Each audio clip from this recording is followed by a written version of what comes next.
함께 갇힌 자. 로마서 16장 7절입니다. 같이 합독하겠습니다. 다 같이.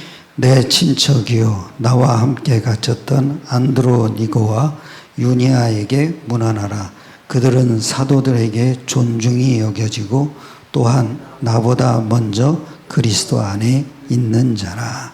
함께 갇힌 자. 로마서 16장 인물 23명이죠. 아주 중요한 특징이 있습니다.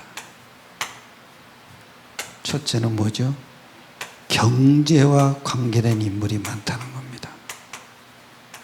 즉 경제 선교를 한 거죠. 그리고 두 번째, 23명 중에 13명이 정치와 관계됐어요. 즉 정치 선교를 한 겁니다. 세 번째는 뭔지 아세요? 전도 훈련을 아주 잘 받았어요. 그 전도 훈련 중에서 후대를 잘 양육했어요. 뭘 양육했냐? 세 가지 시민권을 알려준 거예요.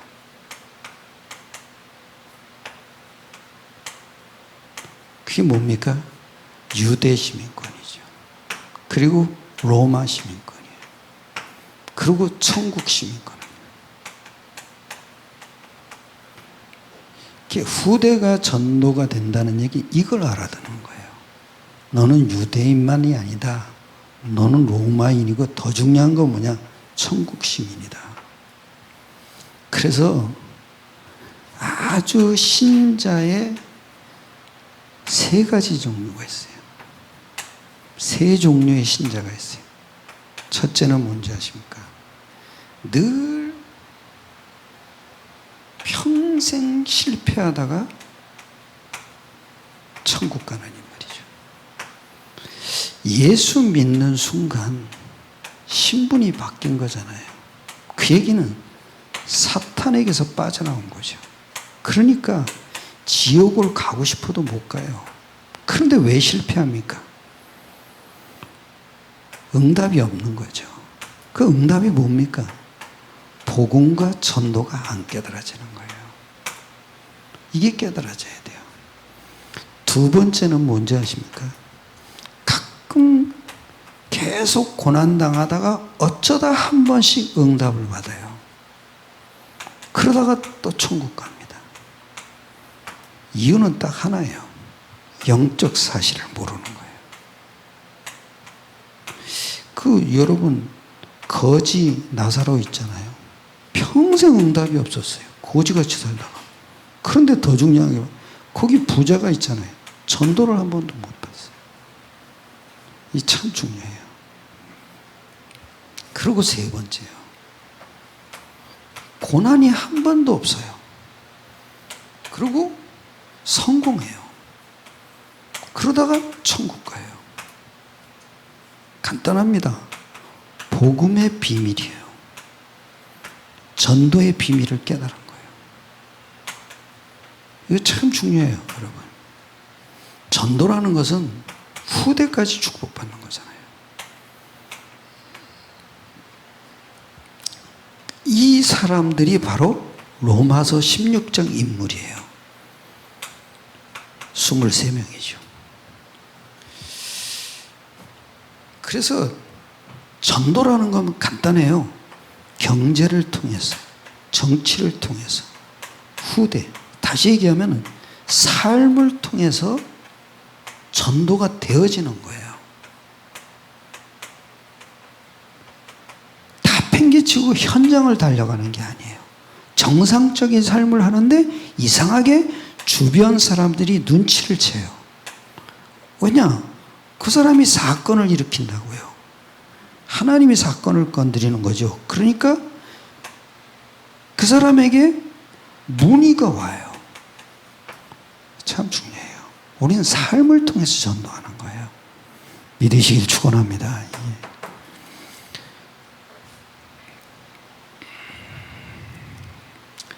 그게 지난번에 그랬죠. 베베는 별명이 하나 있잖아요. 뭐라 그럽니까? 바울의 보호자를. 이 로마서 16장의 인물의 특징이 별명이 있어요. 그리고 브리스가 부부. 그 부부는 뭡니까?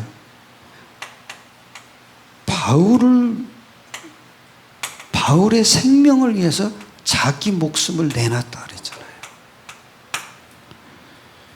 그리고 에베네도죠. 아시아의 천열매라 그랬잖아요. 그런데 이 사람들이 또 전도자를 도운 거예요.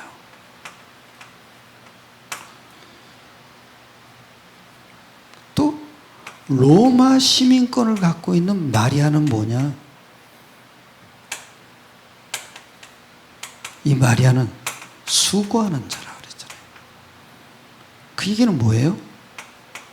이름도 없어요. 빚도 없어요. 그러니까 조용히 수고하는 거예요. 그것도 뭐예요? 전도자를 돕는 거죠. 왜냐? 사랑이 있으니까요.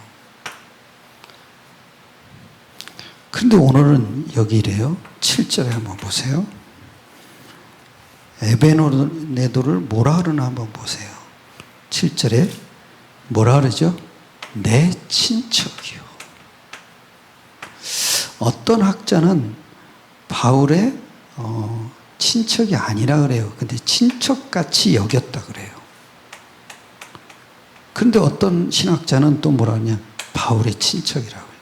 뭐 이거 싸울 거 없어요. 친척이던가 친척같이 여긴 사람이니까 똑같은 얘기죠. 그죠? 근데 아주 중요한 게 나보다 주 그리스도 안에서 먼저 된 자다. 그 얘기는 뭔지 아세요? 바울을 위해서 기도를 많이 했다는 거예요. 여러분이 진짜 예수 믿죠? 그죠? 예수가 그리스도라고 믿죠? 그렇다면은 누군가 여러분을 위해서 기도한 사람이 있는 거예요. 심지어는 성령이 기도한대요. 아니, 저는 그렇게 봐요. 성령 받은 사람이 기도하는 거죠. 그죠? 저는 처음 예수 믿을 때 갑자기 어떤 사람이 딱 떠오르더라고요. 제가 택시를 탔거든요. 그때 합성을 했어요. 여자분인데, 나이가 드신 분인데, 저한테 복음을 전하더라고요. 그냥 그때는 영접을 안 했어요. 가만히 듣고 있었죠. 근데 내가 영접 안 하니까 뭐라 그런지 아세요? 내가 당신을 위해서 기도한다고 그러더라고요. 난 그 생각이 딱 나요. 또 한 분이 나왔어요.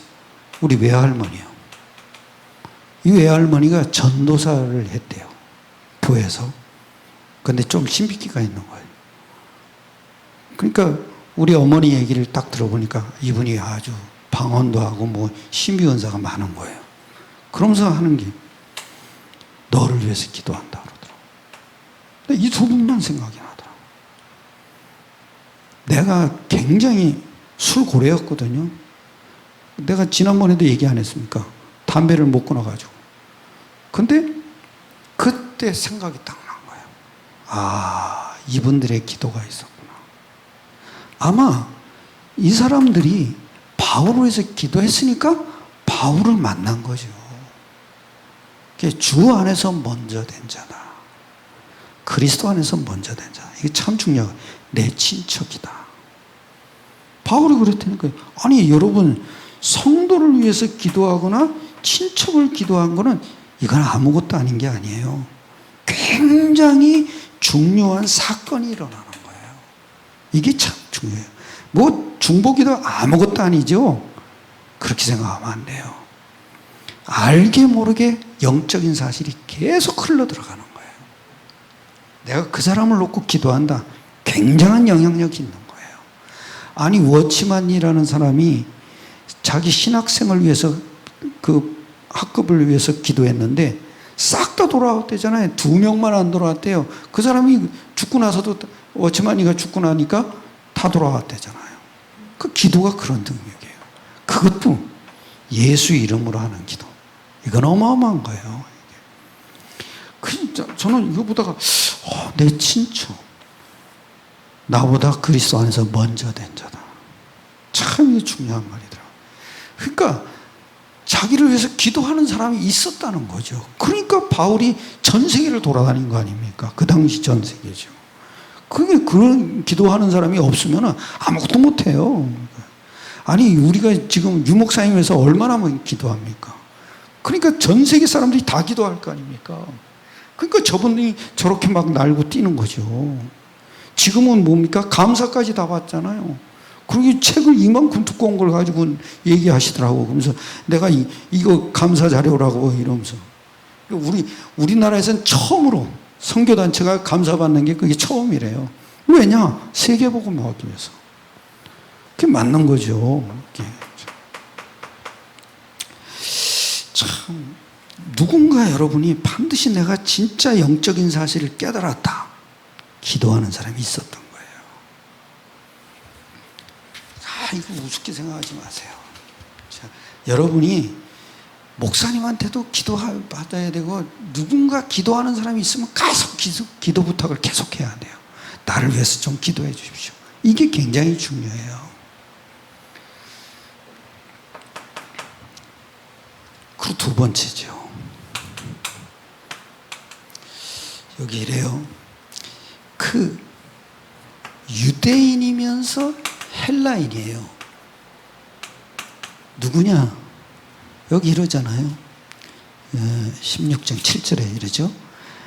안드로니고 남편이죠. 남편이에요. 그거 유니아. 이건 뭐예요? 로마인이에요. 학자들이 그렇더라고요. 아, 로마인이요. 그러니까 여기서 세 가지 시민권이 나오는 거예요. 유대인이면서 로마인이면서 천국 시민. 참 중요해요. 그러니까 세계 복음할 수밖에 없는 준비된 일꾼이었어요. 그러니까 제가 이렇게 봤을 때는 세계 복음화의 대열 속에 들어가 있는 사람이에요. 그러니까 하나님이 쓰실 수밖에 없었던 거죠. 그리고 아주 중요하죠. 존중의 여김을 받았다. 그러면서 아주 또 이래요.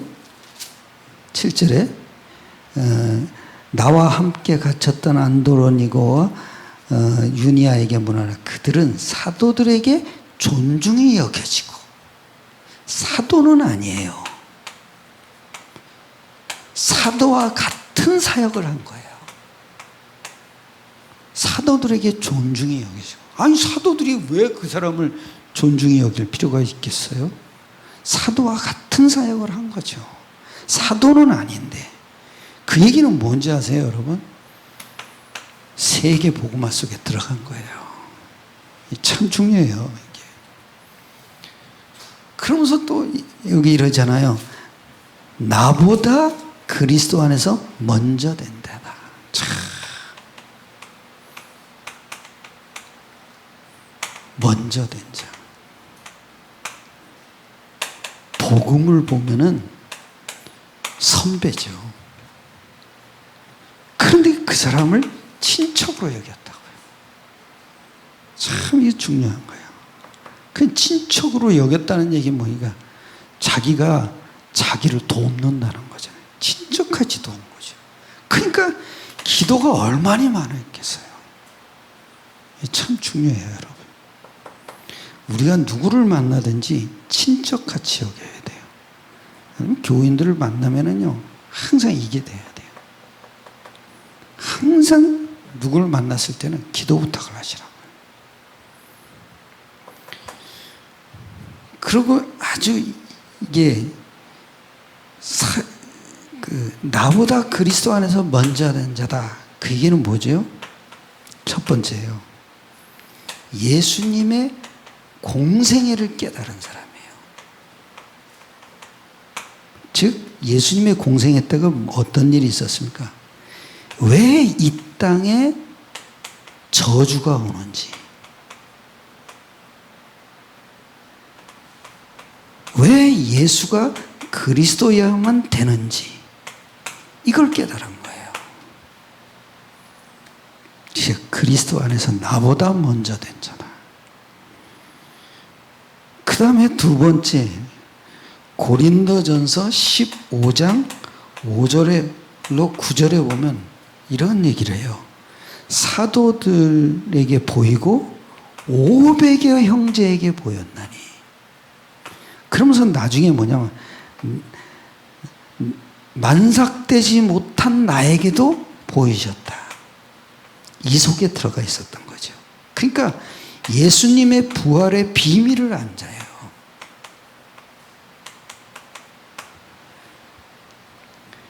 그 부활의 비밀이 뭡니까? 그 자체가 모든 문제 끝난 거예요. 지금 살아 역사한다는 걸 증거한 거죠. 이게 부활이에요. 지금 살아 역사한다는 거예요. 그 오늘도 여기 162장 찬양했잖아요. 부드러운 음성으로 우리에게 늘 말씀한다 그러잖아요. 그게 부활의 주님이야. 왜? 내가 다 끝냈으니까. 너를 친구같이 여긴다는 거 아니에요. 이게 돼야 돼요. 이게. 그 유목사님이 그러시더라고. 24시 부활을 체험하면 뭔가 모르게 현장에 영향력이 간대요.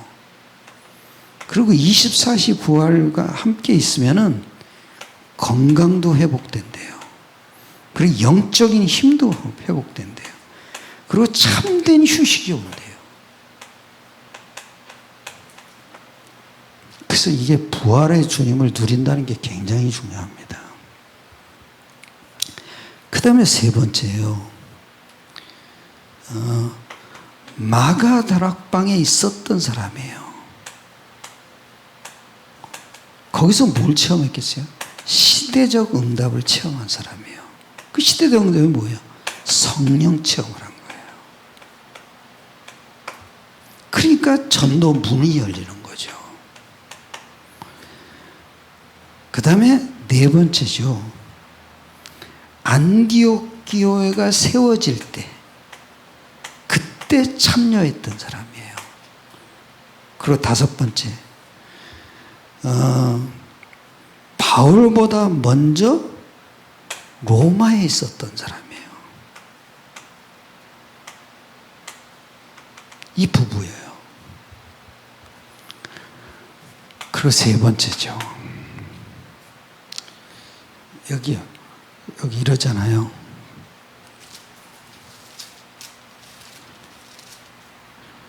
(7절에) 아주 이래요. 내 친척이여 나와 함께 갇혔다. 바울과 함께 갇혔다. 그 얘기는 뭐예요? 감옥에 들어간 거예요. 그 당시 죄수가 걸려 들어가죠. 그러면 돕는 사람이 필요했어요. 그래서 법적으로 보장해 준 거예요. 근데 이게 뭐예요? 지 스스로 들어간 거예요. 나와 함께 갇혔던. 그러면서 아주 중요한 얘기 하잖아요.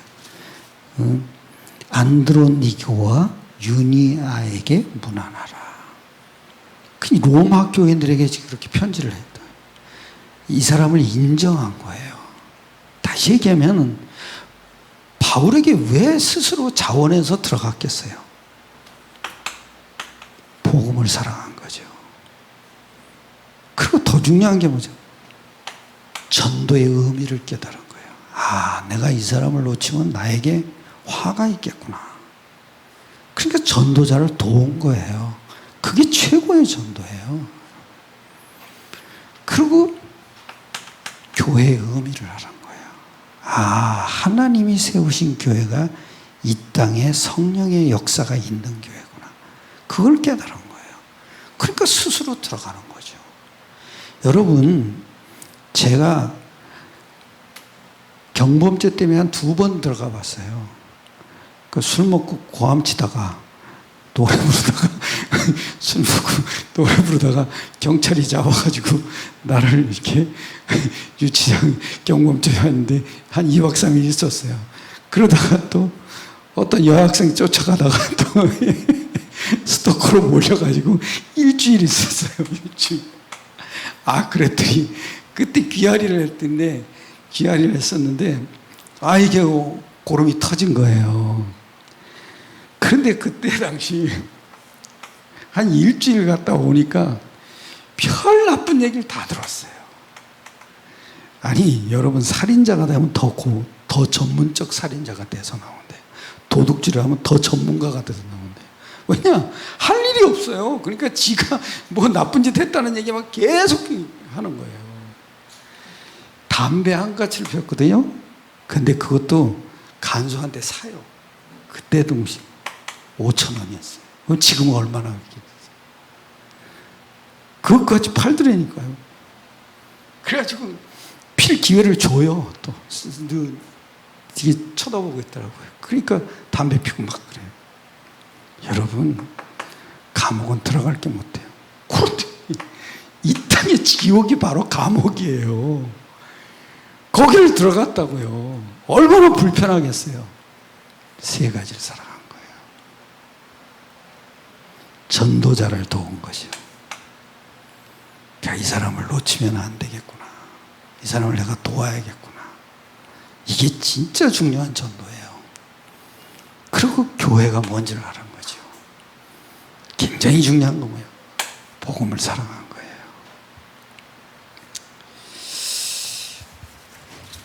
결론입니다. 여러분, 반드시 기도하셔야 돼요. 그 기도의 비밀이 뭐냐? 언약 잡고 영적 사실을 누리는 거예요. 이게 기도예요. 기도가 안 되는 사람 많잖아요. 이유는 간단해요. 영적 문제가 있어서 안 되는 거예요. 우리는 영적 문제 끝났잖아요. 그게 뭐예요? 생각이 안 된 거예요. 자꾸 염려, 걱정, 근심. 그거는 기도가 안 되는 거예요. 그리고 불신앙, 틀린 생각이에요. 생각이 치유돼야 돼요. 기도는 생각 치유가 되면 저절로 나오는 거예요. 그리고 2번째예요. 기도는 당연히 요걸 잡고 메시지가 정리돼야 돼요. 특히 강단에서 주시는 메시지, 여러분에게 깨달아진 만큼 하나님은 주실 거예요. 그러면 그 말씀을 잡고 기도하는 거예요. 그러면 신기하고 놀라운 게 성취가 돼요. 그리고 제일 2번째는 뭐냐면 삶이 규모가 잡혀야 돼요. 그 규모라는 게 왜? 눈만 뜨면 기도할 수 있어야 돼요. 그러니까 우리가 삶에서 기도한다는 건 언약이 적용이 돼야 되는 거예요. 그러면 그 신기하죠? 내가 하는 일이 전문성을 이루는 거예요. 그 얘기는 이 전문성을 이루면 유일성의 응답이 오는 거예요. 그래야 재창조의 응답이 오죠. 이거 참 중요해요. 내가 하는 일에 늘 복음이 적용돼야 돼요. 그럼 이상하죠? 유일성의 응답이에요. 남이 따라오지 못하는 응답이 온다. 그러니까 당연히 그걸 통해 가지고 사람이 구원받게 되는 거예요. 그리고 3번째예요. 반드시 삶을 통해서 뭐가 오냐? 전도가 되어지는 거예요. 전도라는 건 간단해요. 복음이 돼야 복음을 누리는 기도가 되는 거죠. 이게 안 되니까 기도가 안 된다는 얘기는 복음이 안 됐다는 얘기예요. 그 복음이 돼야 복음을 누리는 기도가 되면은 당연히 삶에 적용이 되면서 전도 문이 열리는 거예요. 참 중요해요. 3가지. 복음 누리는 기도, 내 삶의 모든 걸 복음으로 적용하는 거. 그러니까 신기하죠? 전도 응답이 열리는 거예요. 승리하시길 축원합니다. 기도하겠습니다. 은혜로우신 주님 감사합니다. 우리에게 복음을 알게 하시고 복음 누리는 기도를 깨닫게 하셔서 모든 삶에 복음을 적용할 수 있게, 또 이 부부처럼 우리의 모든 삶이 하나님의 응답 속에 들어가게 역사해 주심을 감사드립니다. 모든 걸 주님께 맡겨옵나이다. 우리 주 예수 그리스도의 이름으로 감사하며 기도드렸사옵나이다. 아멘. 조용히 기도하시다가 각자 집으로 돌아가시겠습니다.